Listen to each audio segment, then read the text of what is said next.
I was in my second year of my PhD program, and money was running out, and my professor said, look here, while I funded you for the last 2 years, I don't have funds for the next year. It could have meant that that was the end of my PhD program. That was the end of my quest to get a PhD.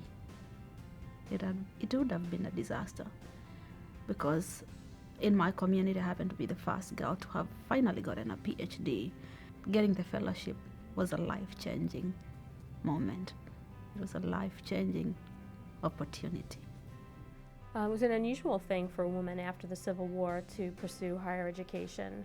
There was growing middle class, and a lot of the women wanted to go to university. Marion Talbot gave the call to create a fund to support graduate women, and as a result, the very first fellowship was awarded to Ida Street in the amount of $350. Marion Talbot and the fellowship's chairman, Christine Ladd Franklin, asking every member to contribute $1 was actually quite significant in 1888.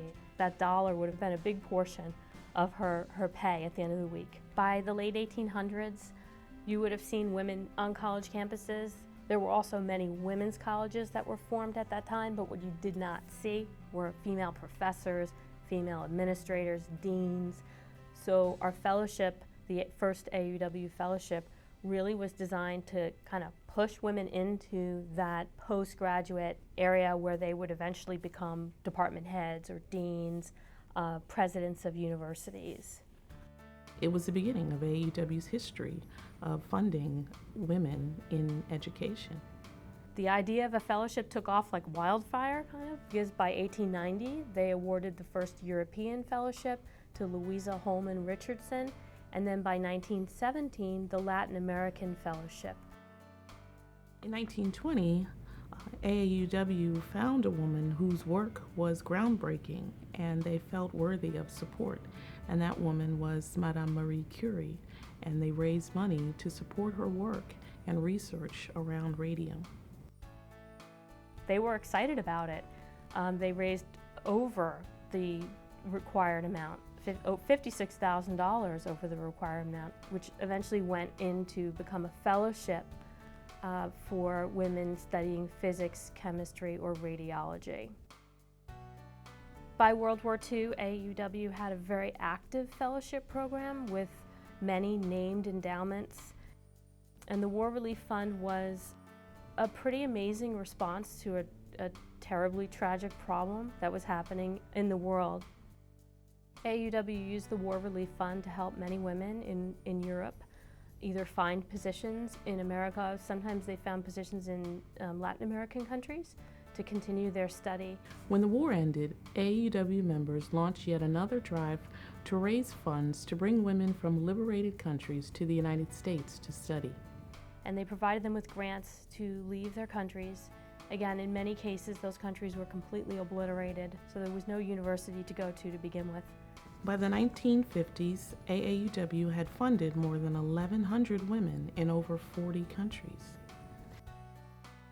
So after World War II, women went to school in greater numbers and began to have a critical mass on college campuses. They also funded many notable women during that time, such as author Susan Sontag, psychologist Dr. Joyce Brothers, notable academics such as Dr. Keohane, who later became president of Duke University. A number of women who received AAUW funding in the 1950s and 60s later became the first women college presidents.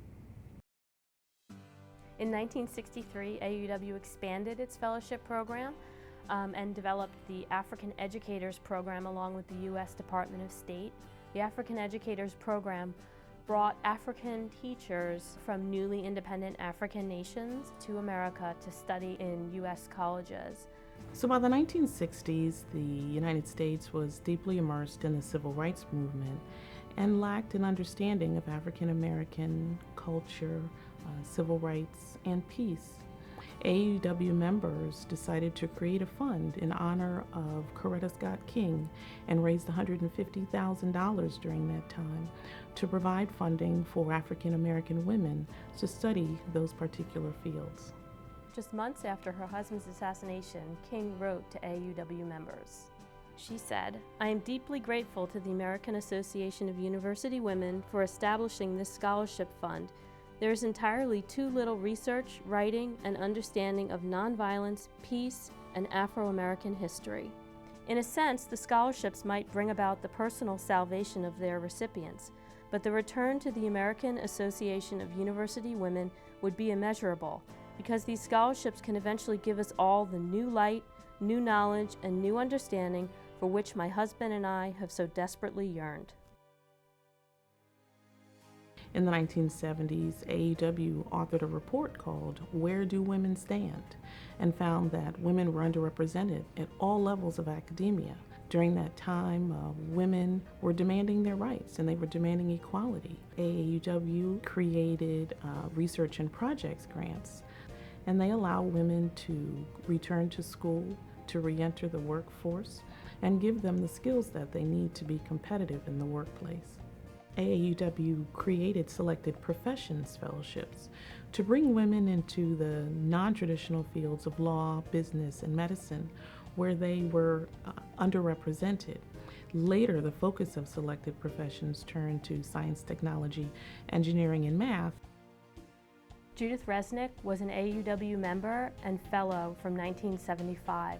And she was the second female astronaut in space. And a tremendous outpouring of respect and generosity following the Challenger tragedy, AAUW members raised $235,000 to fund the Judith Resnik American Fellowship Endowment. As we enter the new millennium, AAUW awarded $4 million in fellowships for the first time, continuing the long-standing tradition of funding graduate-level education for women and awarding more than 8,000 fellowships.